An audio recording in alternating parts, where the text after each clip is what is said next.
chosen one! It was said that you would destroy them, Activision. not join them! Fuck you, give me money.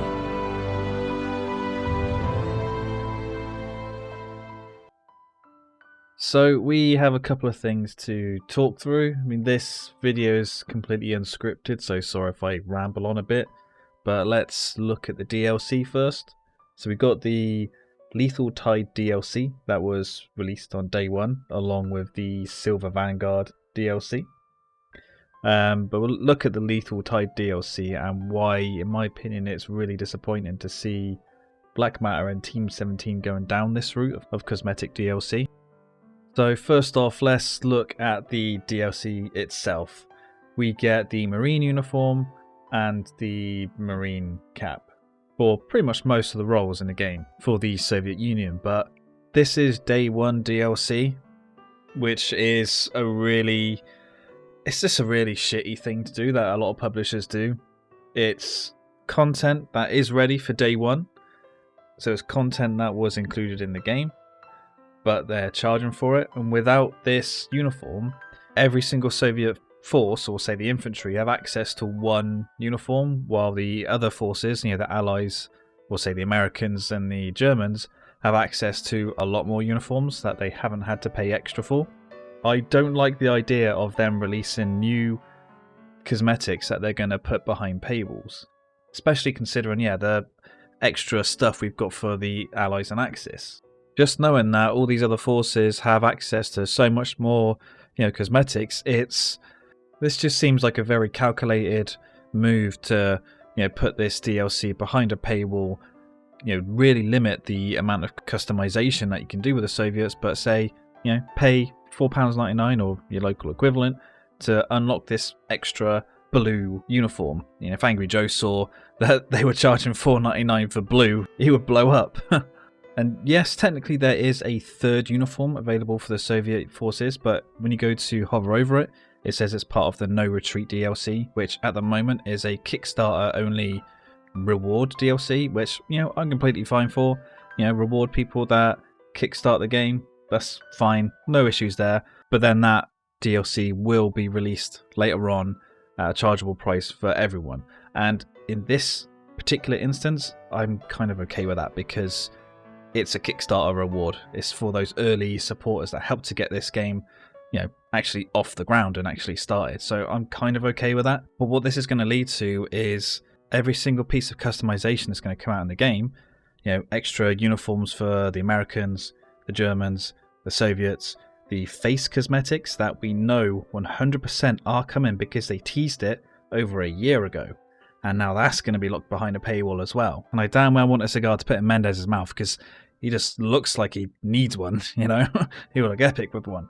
But then, because they know these cosmetics are going to look good, fuck you, give me money. And while I'm ranting a bit, I'm ranting both at Black Matter and Team 17 because we have no information as to who is putting these DLCs behind a paywall.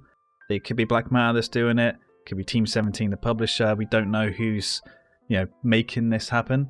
And cosmetics and the uniforms do have a very small impact on gameplay because, different colour uniforms, you're going to blend into the background more or less depending on what map you're playing. I mean, look at the Axis grey uniforms. They're going to blend into areas of Stalingrad pretty well, while the green or the blue of the Soviets won't.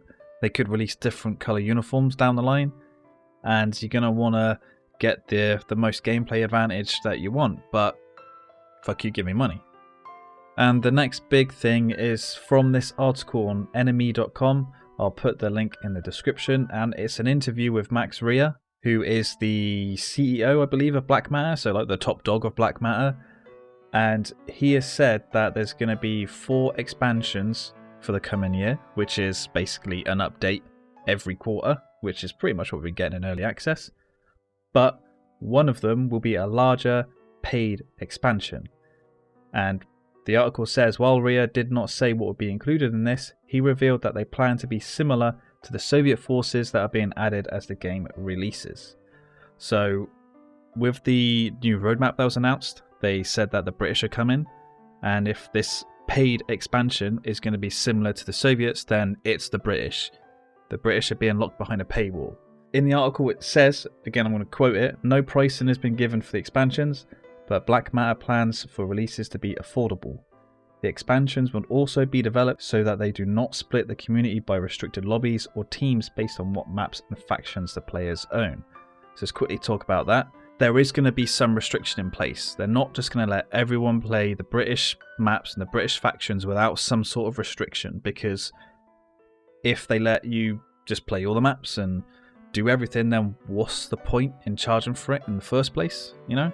Some people have theorized that they could be going down a route that Red Orchestra apparently did, where they locked you to certain classes based on, you know, playing the new maps.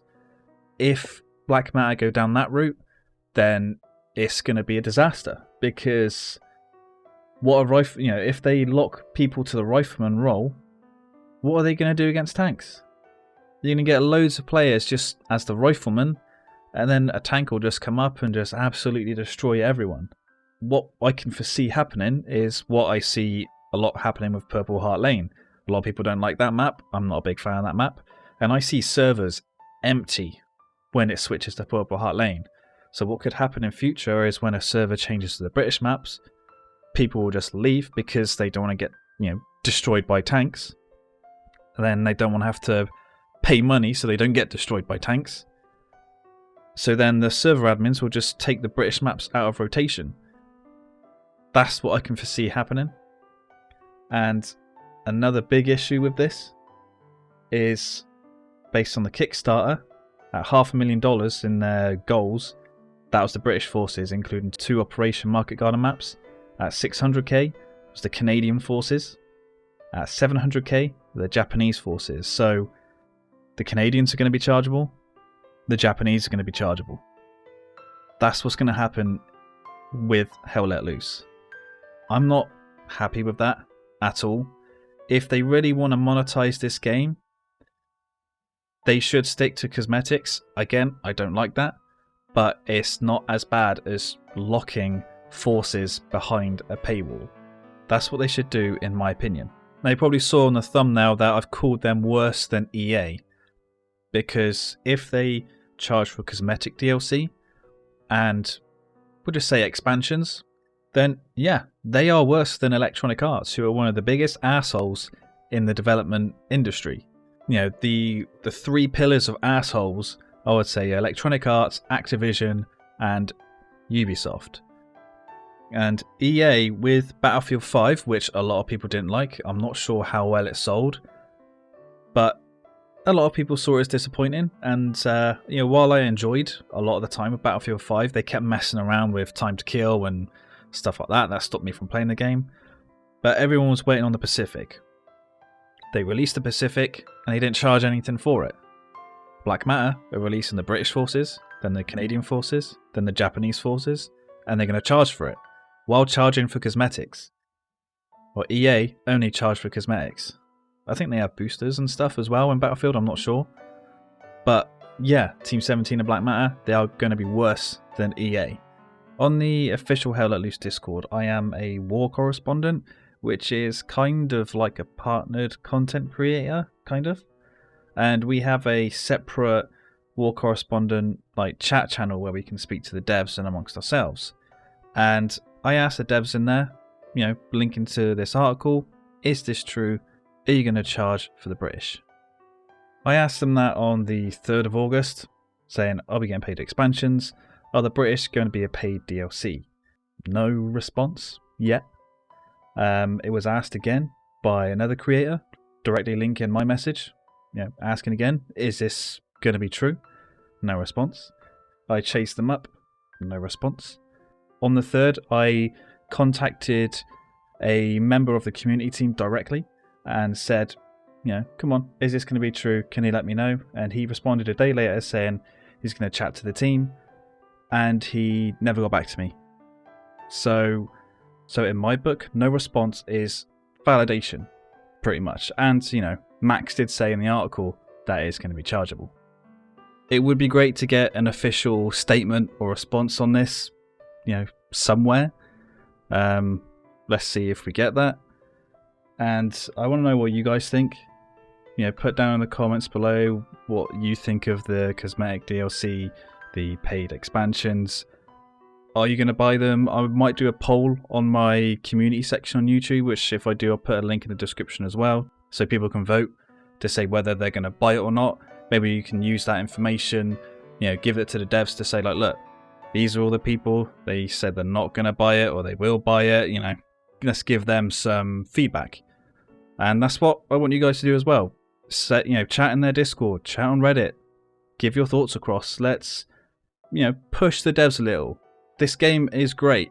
Don't drag it down with monetization. Push it up. If you can't make a successful game by just selling your game, then you're failing, pretty much. Make a great game that people want to come into. Add in extra content like the British, Canadian, the Japanese is going to bring more people in and just make this game so much better. Don't mess it up. So guys, leave your comments down below, give it a like and subscribe for more, and thank you for watching.